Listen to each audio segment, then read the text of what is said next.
Amigas, amigos, el día de ayer se cumplieron 3 años de la firma del TEMEC y pues hay que mencionarlo porque desde 1993 que se firmó el Telecán, el primer tratado de libre comercio con Estados Unidos y Canadá, nuestro comercio con Estados Unidos y Canadá era de alrededor de 80,000 millones de dólares. Y en este tiempo ya es de 800,000 millones de dólares. O sea, ha crecido de una manera realmente impresionante, con lo que se ha impulsado muchísimo la manufactura en México. Antes del tratado, las exportaciones mexicanas eran 80% petróleo. Y después del tratado es 80% manufactura. Entonces realmente cambió totalmente la composición de la economía mexicana, y ahora con el nearshoring, pues obviamente también está llegando muchísima inversión a México para poder consolidar toda la región norteamericana, que como hemos venido diciendo debe ser la región más competitiva del mundo, pero también la más humanista. No se trata solo de crecer, sino crecer con valores y con desarrollo social.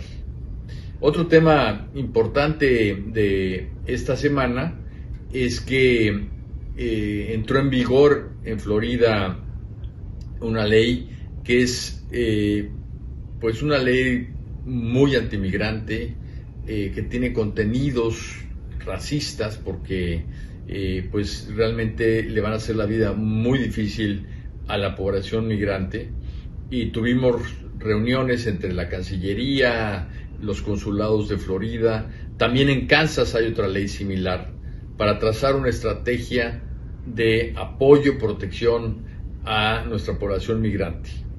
Y se va a lanzar una campaña de que ante cualquier agresión, México te da protección.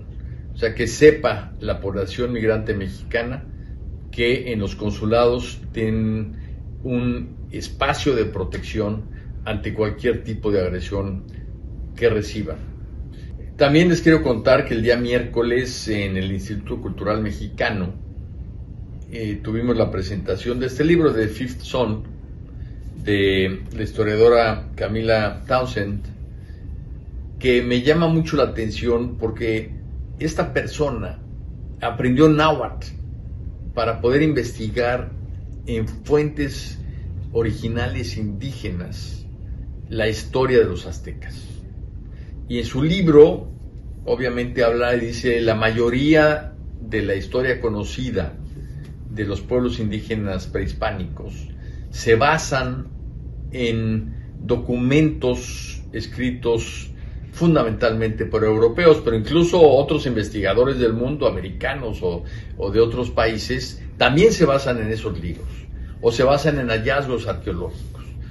Pero ella quiso ir a las fuentes originales porque dice, no solo hay que saber qué pasó, sino cómo se pensaba en las naciones indígenas para entender el momento. Y realmente es un libro muy importante para que la narrativa de quiénes somos y de dónde venimos sea una narrativa mucho más equilibrada.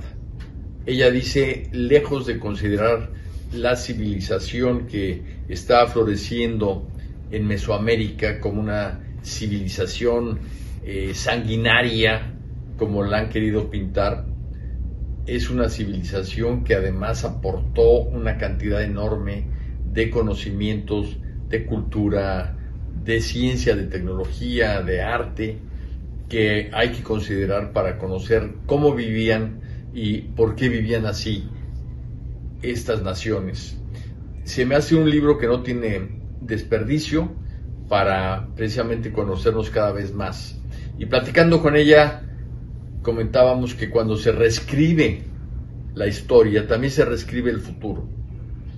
Porque si a un niño le dices que viene de ancestros que tenían un corazón malvado, pues va a crecer muy distinto a saber que viene de ancestros de una gran civilización que tenía mucho que ofrecer y que ofreció al mundo.